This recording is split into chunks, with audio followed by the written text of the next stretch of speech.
Okay, so the first one here, what we'll do is first we fill up the measuring cylinder with water and without the object in it.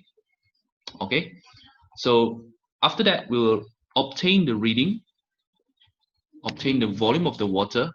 Let's say it is 40 cm cube. Okay, for example, right, 40 cm cube, and then we'll insert the object in it. Okay, we'll put an object in, and of course the water level will rise, right? It rises to a certain level. Okay, so what we want to do is we take the final value. The final value of the reading, let's say, is 50 cm cube. All right, so this is the initial reading.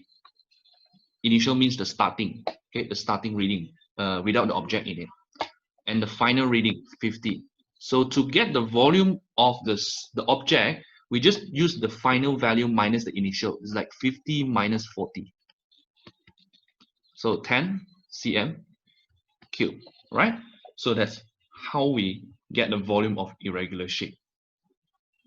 Okay, now second experiment, second setup is used for object that is small and light.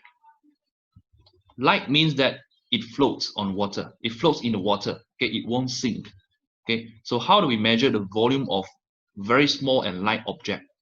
Okay, now for this one we need an extra weight. Okay, so if you see the diagram here, you have an extra weight here just to make the object sink. All right, so here first we use a thread. Okay, a thread tied to the weight, and then we measure the initial reading. Let's say it is 30 cm cube, right? 30 cm cube, and then we tie it to the object that we want to measure. Right? This is the object, small and light object.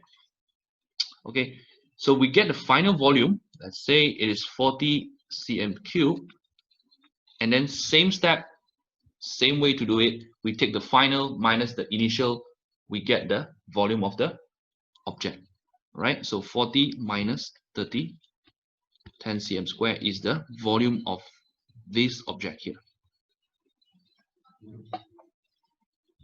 All right, now the third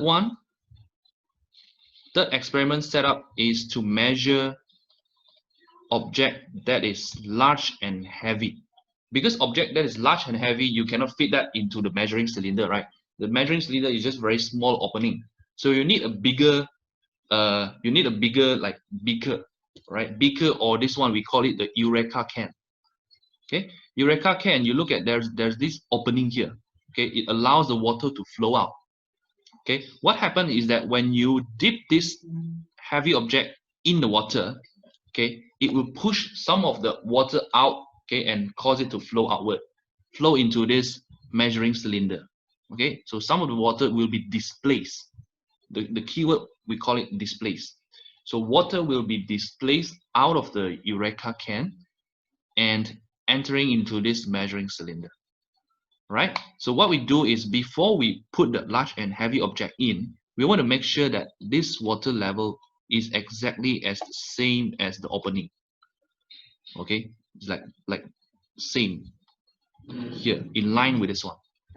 Right? So that when we lower this object down, water will start to come out here, and we measure the volume of this displaced water. Okay, how much water is coming out, and this one is then equal to the volume of we want to measure. All right, so how much volume of water flowing out is equal to the volume of that object that we put in the water. All right, is that clear? So these are the three ways that we use to measure the volume of irregular object. Right, so for regular object that has a fixed shape, is much more straightforward, because we have formula. We just want to measure the length and the width, the height, then we just put in the formula and we multiply, then we get the area, the volume. Right, so for irregular object, we have to do some experiment.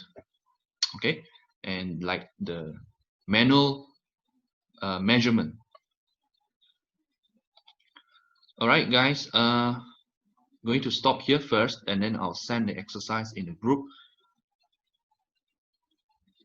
Is the line okay? Still bad? Is it? Okay, I have recorded down this one, and later I'll send it in the group.